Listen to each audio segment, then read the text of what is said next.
നമസ്കാരം. ബംഗ്ലാദേശ് കത്തുകയാണ്. ശ്രീലങ്കയിൽ സംഭവിച്ചതുപോലെ തന്നെ ബംഗ്ലാദേശിലും സംഭവിക്കുന്നുണ്ട്.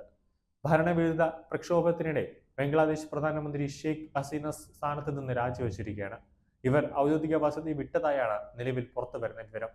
ഹെലികോപ്റ്ററിലാണ് ഷെയ്ഖ് ഹസീന തലസ്ഥാന നഗരമായ ധാക്ക വിട്ടത്.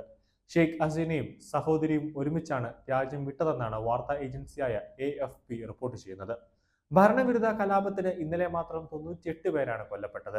ഷെയ്ഖ് ഹസീൻ ഇന്ത്യയിലെത്തിയതായും സ്ഥിരീകരിക്കാത്ത റിപ്പോർട്ടുകളുണ്ട്. ബംഗ്ലാദേശ് സൈനിക മേധാവി രാജ്യത്തെ അഭിസംബോധന ചെയ്യുമെന്ന് റിപ്പോർട്ടുകളുണ്ട്. തലസ്ഥാന നഗരമായ ധാക്കയിൽ ആയിരക്കണക്കിന് അക്രമാസക്തരായ ജനക്കൂട്ടം തെരുവിൽ നിലയുറപ്പിച്ചതായാണ് വിവരം.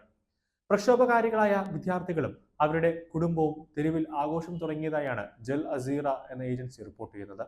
കഴിഞ്ഞ ദിവസം വിദ്യാർത്ഥി പ്രക്ഷോഭം അക്രമസക്തമായതിനെ തുടർന്ന് 98 പേർ മരിക്കുകയും നൂറുകണക്കിന് ആളുകൾക്ക് പരിക്കുകയും ചെയ്യുകയുണ്ടായി.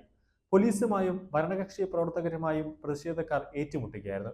പ്രധാനമന്ത്രി ഷെയ്ഖ് ഹസീന രാജിവെക്കണമെന്നാവശ്യപ്പെട്ട് നടന്ന പ്രതിഷേധം അക്രമസക്തമായതോടുകൂടിയാണ് 10,000-കണക്കിന് സമരക്കാരെ പിരിച്ചുവിടാൻ പോലീസ് കണ്ണീർ വാതകവും ലാത്തിചാർജും പ്രയോഗിക്കേണ്ടി വന്നത്. സ്റ്റൺ ഗ്രനേഡുകൾ ഉപയോഗിക്കുകയും ചെയ്യുകയുണ്ടായി.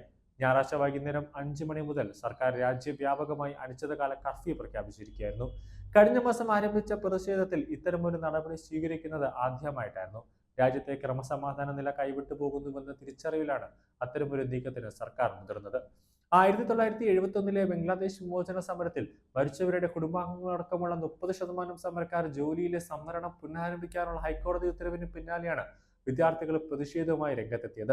2018 എടുത്തുകളഞ്ഞ സംവരണം തിരികെ കൊണ്ടുവരാനുള്ള നടപടിക്കെതിരെ ധാക്ക ഉൾപ്പെടെയുള്ള നഗരങ്ങളിലെ നൂറുകണക്കിന് യൂണിവേഴ്സിറ്റി വിദ്യാർത്ഥികളാണ് തെരുവിലുള്ളത്.